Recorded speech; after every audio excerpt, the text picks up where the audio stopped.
Viewers, आपको channel doctor Ali Usman में खुशामदीद कहते हैं। व्यूअर्स, आज हम अरवी के बारे में डिस्कस करेंगे।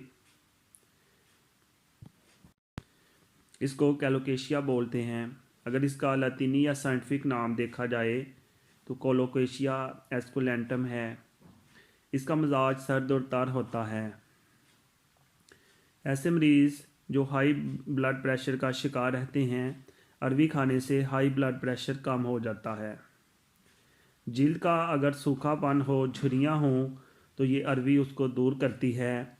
सूखापन चाहे आंतों में हो या सांस की नाली में, अरवी खाने से इन शिकायतों में आराम मिलता है। अरवी की सब्ज़ी बनाकर खाएं। इसकी सब्ज़ी में गर्म मसाला, दारचीनी और लौंग डालें। जिनको गैस की शिकायत हो, घंटिया और खांसी हो, उनके लिए अरवी नुकसानदेह है।